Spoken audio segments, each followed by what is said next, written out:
İyi akşamlar, sağ olun, iyi yayınlar. Şimdi az önceki konukla da konuştum. Tabii aynı soruyu size sorayım. Bu İran Savaşı tabii 2 haftalık bir ara verildi. 22 Nisan'da ateşkesin uzatılıp uzatılmayacağı belli değil ama her iki taraf da bir zafer hikayesi anlatıyor bize.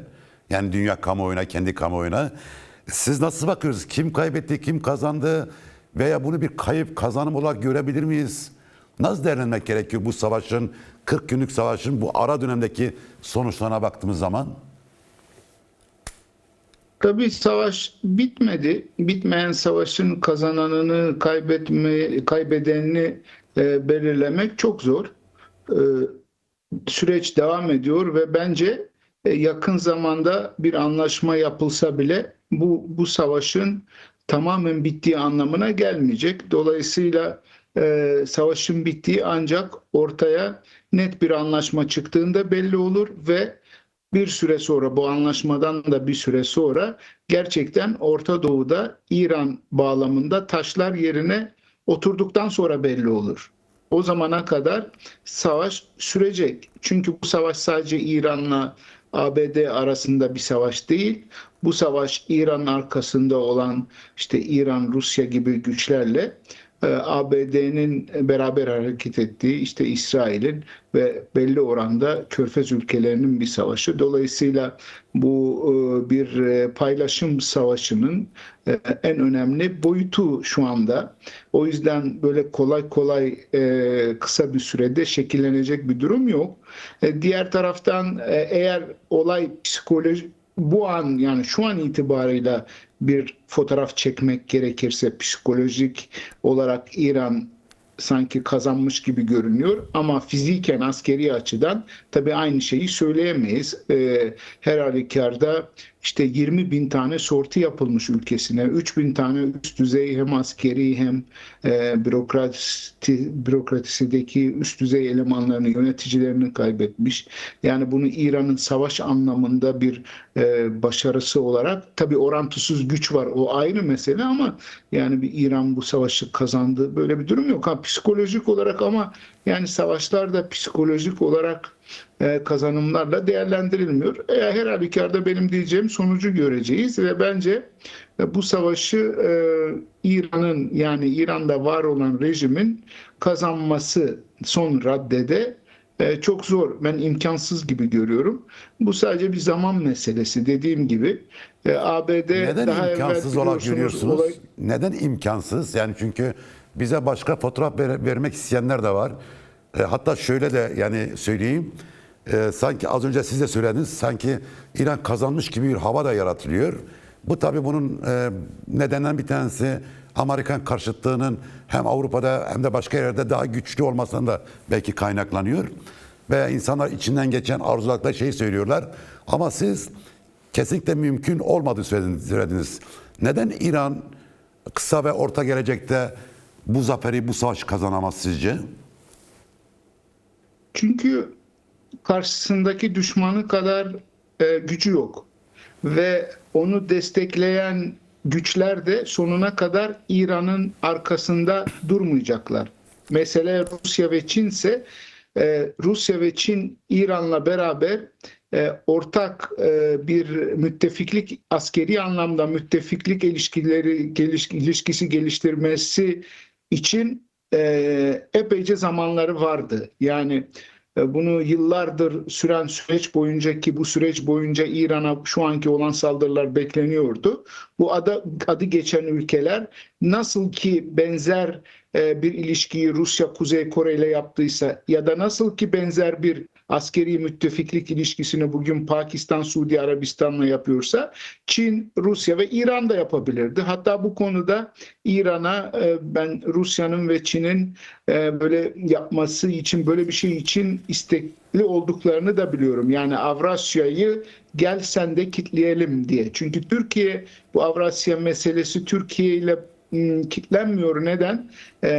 Çünkü Türkiye Batı bloğunda son raddede. Ama İran böyle bir şey istemedi. Yani İran bunu istemedi derken sadece Rusya ve Çin çok istedi de onlar istemedi, sadece İran istemedi değil. Hepsinin kendince bir planı vardı. Ama en büyük bundaki etkenlerden biri İran'ın duruşu. Çünkü İran kendi başına bölgede Şii eksenli farklı bir küresel bölgesel güç olmaya oynadı. Dolayısıyla eğer bugün İran'ın yanında Çin ve Rusya yardım eden aktör değil de müttefiki, yani ona saldırıyı kendine yapılmış saldırı gibi görecek partnerlik ilişkileri olsaydı, o zaman bunu demezdim. Evet.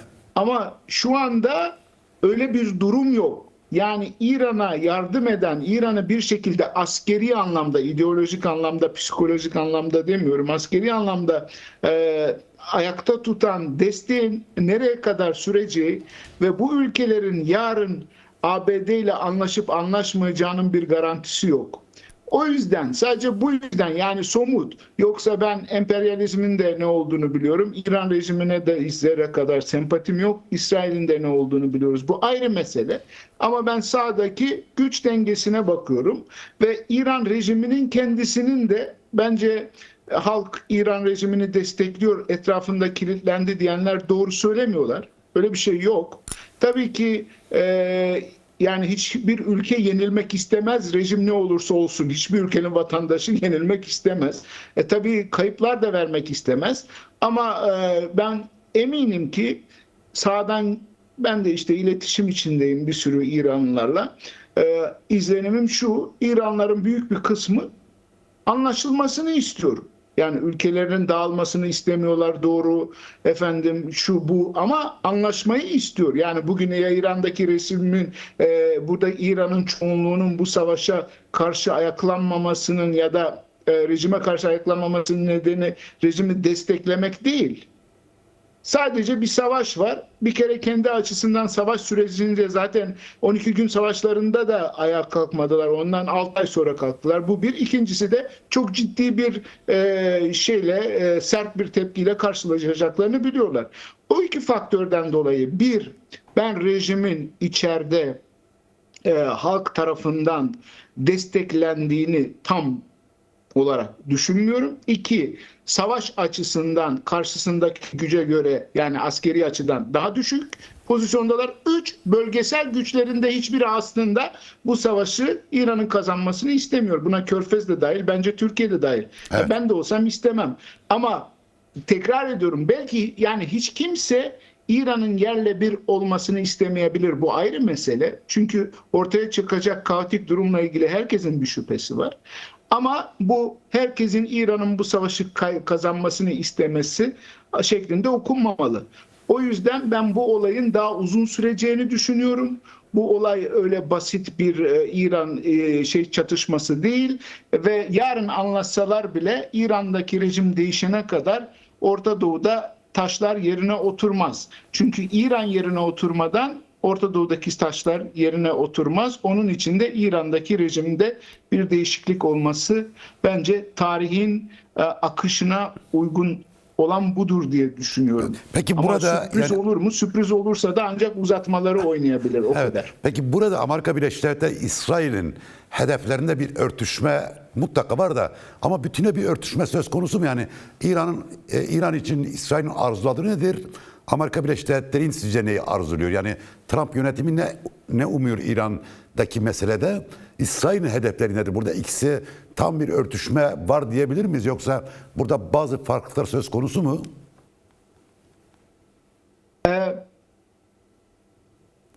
İsrail'in hedefleri Orta Doğu'yla bağlantılı olan boyutuyla ABD'nin Orta Doğu'yla bağlantılı hedefleri açısından tabii ki uyuşuyor.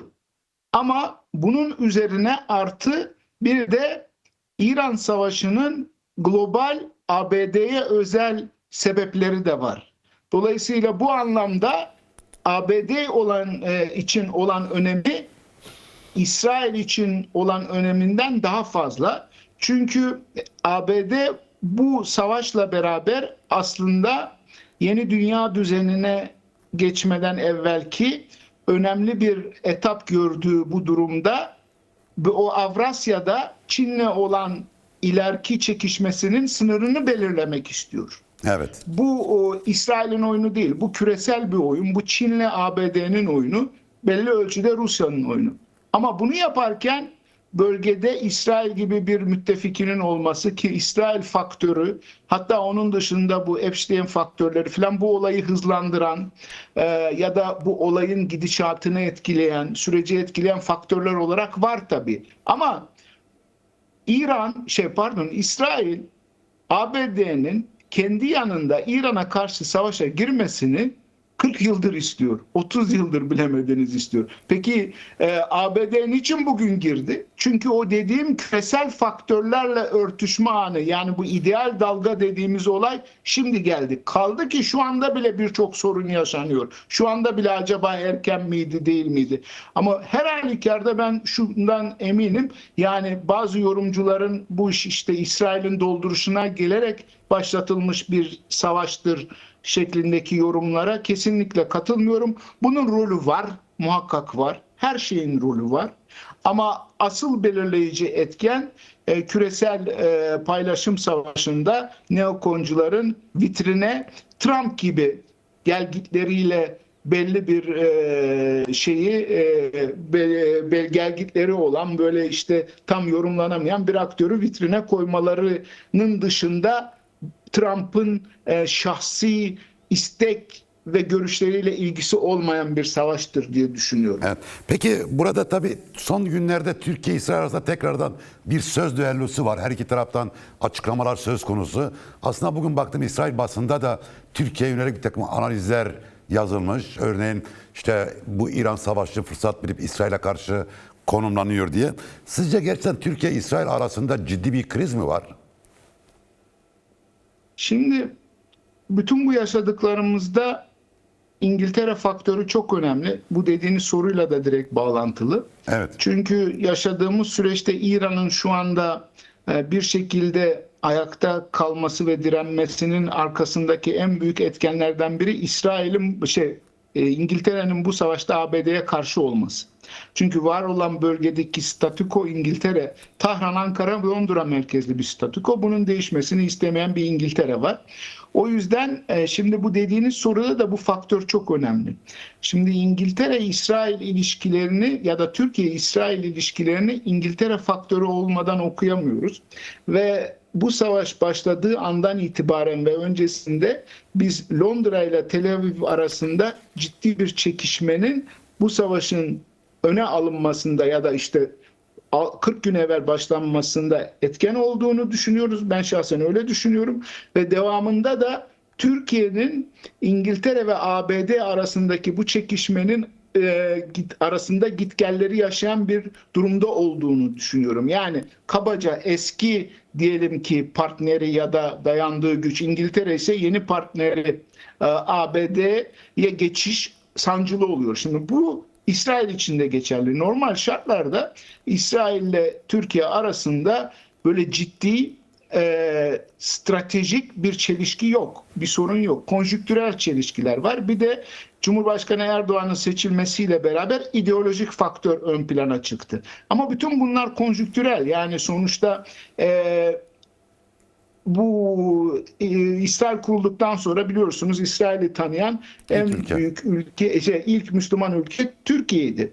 Şimdi İngiltere'ye gelince İngiltere 56'da bu Süveyş kanalının Mısır tarafından millileştirilmesi sırasında İsrail'in İngiltere Fransa ile olan ilişkilerinde ciddi bir kırılma yaşandı ve İsrail o zaman hem Araplara oynadı, hem Filistin'e oynadı, hem İsrail'e oynadı ki bir şekilde Filistin bölgesini Süveyş kanalının korunması için kendine bir güvenlik bölgesi olarak kullanmak istiyordu. O oyunu ABD bozdu. Hatta Sovyetler Birliği de ABD ile beraber hareket etti. Bu İngiltere için ciddi bir kuyruk acısıdır o zamandan beri İsrail ile olan ilişkilerde. Çünkü Süveyş kanalı İngiltere'nin Hindistan'la veya diğer sömürgelerle olan ilişkilerinde en kolay yoldu. Bunu kaybetti. Şu anki savaşta da işte Hürmüz Boğazı'nın öne çıkması filan, bütün bunlar İngiltere ile ABD arasında o zamandan beri Orta Doğu'daki geçiş hatlarıyla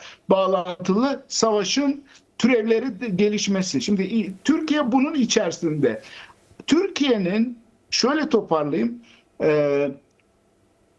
İsrail'le stratejik bir sorunsal yaşaması için, sorun yumağanabilmesi için tek faktör Kürt faktörü olabilir. İleride. O şu anda yok. Bakın şu ana kadar böyle bir şey yok. Şu anda kadar yaşanan olaylar işin spekülatif ve birbirlerine karşı koz kullanma yönü. Ama ileride Kürt faktörü gerçekten kendi içinde oluşacak bir değişimle bölgede farklı bir şekilde ele alınırsa işte bu ancak İsrail ile Türkiye arasında stratejik olarak tarihte belki ilk defa bir sorunla dönüşebilir. En azından Suriye denkleminde. Ama bu şu anda hipotetik bir şey. Şu anda Evet. böyle bir durum yok. Ama Türkiye açısından bir karar anı yaklaşıyor. Yani bu İngiltere, Amerika bu meselede bir karar vermek zorunda Türkiye. Şimdi oradan şuna gelmek istiyorum hocam. Yani İran Savaşı'yla birlikte Kürtler çok tartışıldı. Aslında Rojava ile birlikte zaten Kürtler çok tartışılıyor da Amerikan-İsrail ilişkileri falan ama ben soruyu şöyle somutlandırmak istiyorum. Herkes İran'daki savaşı Kürtler için bir fırsat olarak işte görmeleri gerektiğini falan söyledi. Ama Kürtler burada hani fırsatçılıktan çok bir stratejik tutum aldılar. İşte bir ortak koalisyon kurdular. Çok da savaşın tarafı olmadan ama ortaya çıkacak konjonktürü de değerlendirmek için bir takım siyasi hamleler yaptılar. Burada Kürtlerin tutumunu nasıl değerlendiriyorsunuz? Rojava'da Kürt partilerinin tutumunu. Genel olarak Kürtlerin tutumu nasıl değerlendiriyorsunuz İran Savaşı'na ilişkin? Şimdi ben realist yaklaşmaya çalışıyorum. Yani Orta Doğu'daki bütün krizler, özellikle de büyük güçlerin içinde bulunduğu krizler ve türbülanslı dönemler Kürtler için bir fırsat. Bu doğru, bu tarihi açıdan böyle yani. Şimdi kimse bunu inkar edemez. Ama şu anlamda haklısınız. Kürtler bu tarihi kendileri açısından fırsat olabilecek durumları her zaman sağlıklı bir şekilde değerlendiremediler.